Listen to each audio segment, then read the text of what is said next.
Tesla's China troubles continue, with shipments of locally made cars plunging the month of July.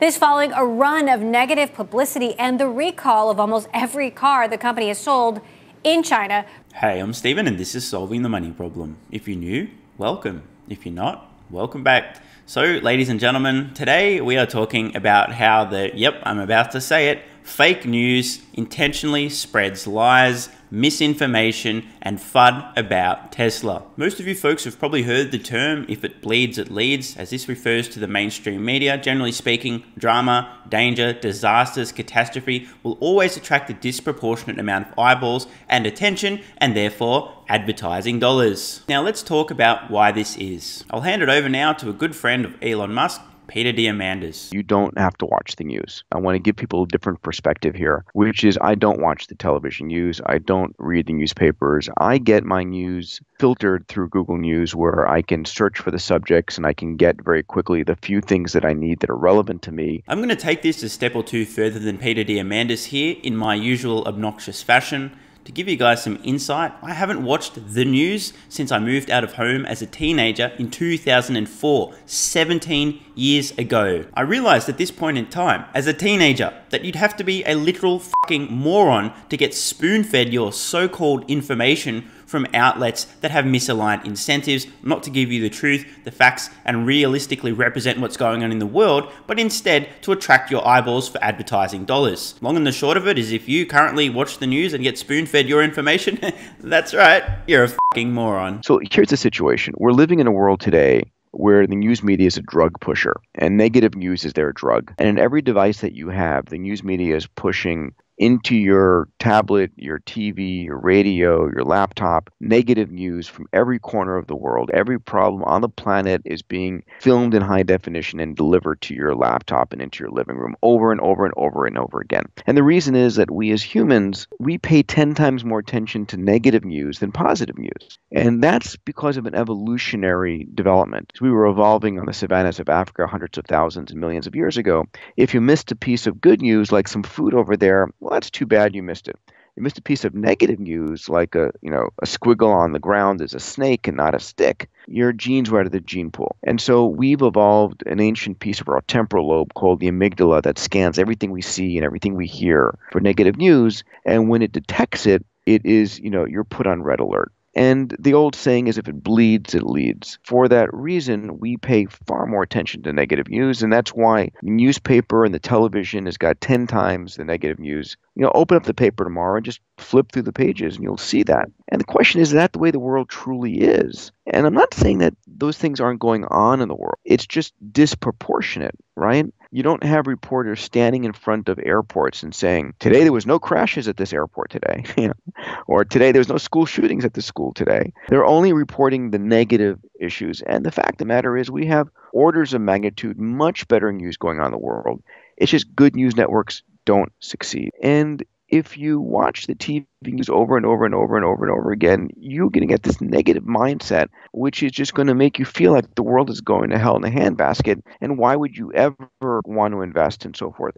But by almost every measure we have, the world is getting extraordinarily better. Couldn't have said it better myself. And once again, I really do want to reiterate, if you currently get spoon-fed the news, you watch the mainstream media as your source of information and news and current events, you are an actual moron. In my obnoxious opinion, the only valid reason for watching the news, whether it's finance news or the mainstream media, is not to understand what's going on in the world, but instead to understand what dumb people who get spoon-fed their information are likely to believe about what's going on in the world. And now, with that incredibly important foundation laid, let's head over to the poorly incentivized dingbats at Bloomberg to see what they've got to say about Tesla in China. If you love crypto, stocks, and free stuff, or just want to help out the channel, check out these great offers. BlockFi are launching the world's first Bitcoin rewards credit card. People in the US can earn 1.5% Bitcoin back on every purchase with no annual fee using the BlockFi Bitcoin rewards credit card. Check out the link in the description. And for a limited time, you can get up to $250 in crypto bonuses when funding a new account on BlockFi, where you can use cryptocurrency to earn interest, borrow cash, and buy or sell crypto. If you want your free crypto, use use the link in the description. And if you'd like up to 2 free stocks, check out the link in the description to WeBull. If you open a new account, you'll get 1 free stock valued up to $300 just for opening an account. And if you make an initial deposit of $5 or more, you'll get a second free stock valued up to $2,000. Seriously.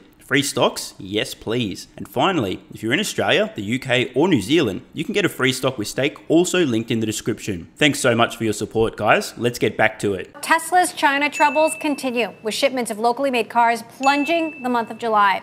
This following a run of negative publicity and the recall of almost every car the company has sold in China. Absolutely incredible and truly shameless. 4 clearly negative terms there thrown out in the span of less than 10 seconds. Now, I don't want to be too hard on the anchor here. I mean, she's just doing her job, just like the folks in Germany were just doing their job in the 1940s. But the problem is, and where I draw the line, is with spreading lies and misinformation and deceiving the general public in the interest of attracting their attention. If it bleeds, it leads, that's right. So set 4 fires, even if some of these fires aren't actually legitimate, and then see what happens from there.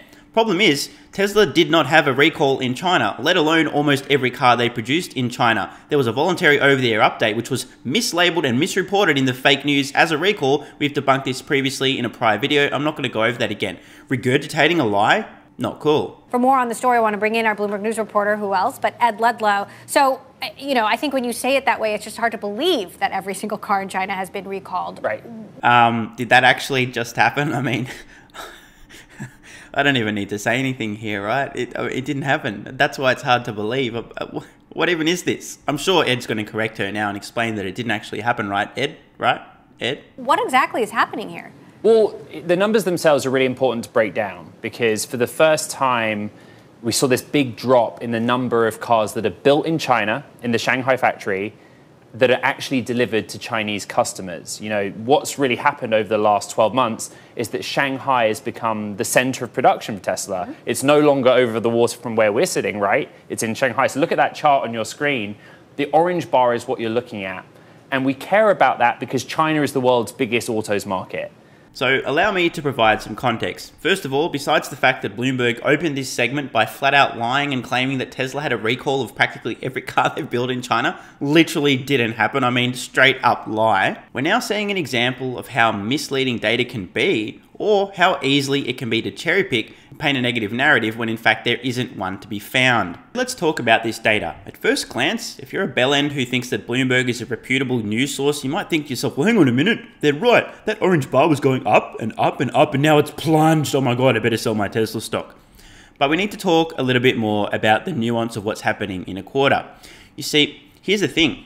If Tesla is exporting vehicles from Shanghai to Europe and other parts of the world, they have to ship those vehicles on boats. Now here's the thing, these huge ships take a very long time to reach their end destination. So let's think about this for a moment. If Tesla needs to put vehicles on ships, they're going to take a very long time to get to their end destination and send these to Europe, to Australia, etc. And Tesla wants customers to have received those vehicles, taken delivery, and therefore actually booked the revenue for those deliveries in the quarter that they were shipped. Which month of the quarter is the best month to be exporting those vehicles from China to other parts of the world? Let's say the first month in the quarter, when there's enough time for the boat to actually get to the destination, for the vehicles to be taken off, and then customers to receive delivery?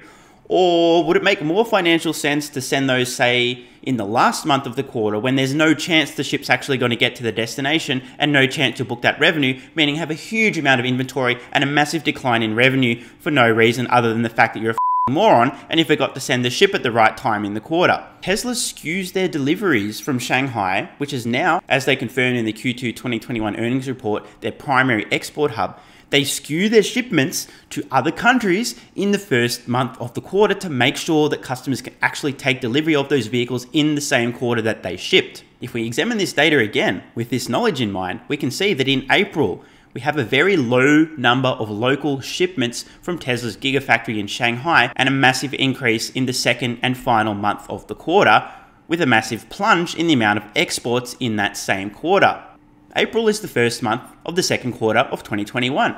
July, that's right, it's the first month of the third quarter in 2021. You'll note that the difference in local shipments between the first quarter of Q3 and the first quarter of Q2 is comparable. There's maybe about a 25% difference. It's marginal, but we're seeing a huge increase in total export shipments. I mean, seriously, did Bloomberg not actually look at Tesla's Q2 2021 earnings report? Spoiler alert, of course they didn't look at it. They don't know what the f they're doing. They're just trying to attract eyeballs. They're not trying to report on what's actually going on. I quote, "We have completed the transition of Gigafactory Shanghai as the primary vehicle export hub." It's now the primary vehicle export hub. Previous to the end of Q2 2021, Shanghai wasn't Tesla's primary vehicle export hub. So you would expect that in the first month of Q3, now that Tesla has, one more time, completed the transition of Gigafactory Shanghai as the primary vehicle export hub, you might see an increase in the number of vehicles exported from their now primary vehicle export hub.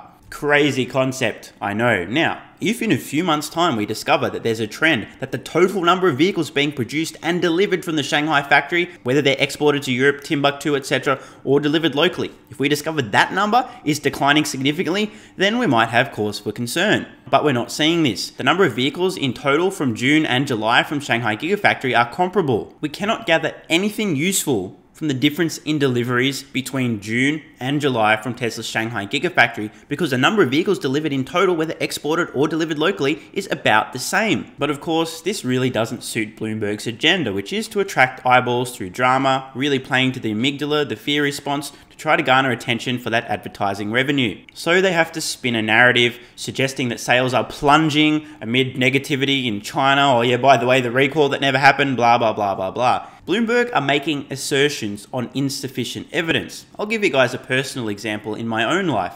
Last night, I made a prayer, or said a prayer, I don't even know, I'm not an expert at praying, to the flying spaghetti monster. It went like this: "Dear flying spaghetti monster, I pray unto your noodly appendages that the sun may rise in the morning and I can continue living on planet Earth." And sure enough, I woke this morning and the sun had risen, therefore the flying spaghetti monster is real, therefore all hail the flying spaghetti monster. This is the same that Bloomberg are doing now, suggesting that Tesla has troubles in China because they've exported a huge number of vehicles in the first month of Q3 2021. You know, maybe the flying spaghetti monster is real, but personally, I think we need a little bit more evidence before we can start drawing any conclusions. But if we were doing that, we probably wouldn't have the attention of all the people freaking out thinking that Tesla's in trouble in China. It's still building a lot of cars in China, but now for the first time, more of them are going overseas, mostly to Europe. That's not a bad thing because those are higher margin cars. Tesla's done a lot to localize supply chain in China. It's got a super efficient factory. It makes a lot of money on those cars, but it is worrying about what it signals for the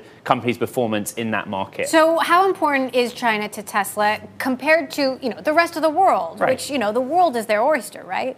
The United States is still its biggest market, but China was its growth market. It was the engine room for growth because it's the world's biggest auto market. The difference with China is that, and I think we have a chart which shows Tesla's revenue growth by different regions, right? The blue bars are China. You can see that for a long time in recent quarters, that's where the growth was coming from. It slowed down last quarter when these woes started happening, the kind of clash with consumers, regulators coming in. And is that going to continue to slow? Well, this latest data set is not a good sign. And we know that, for a long time, Tesla was the darling of the Chinese government. They really helped the company get set up there.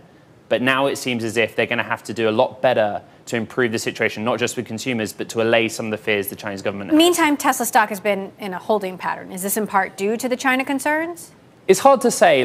The run-up in Tesla's share price over 2020 was so massive. It's now really underperforming the S&P 500. It's just in positive territory. You see there on your screen the orange line, just in positive territory year to date. So part of that is that we saw such gains last year.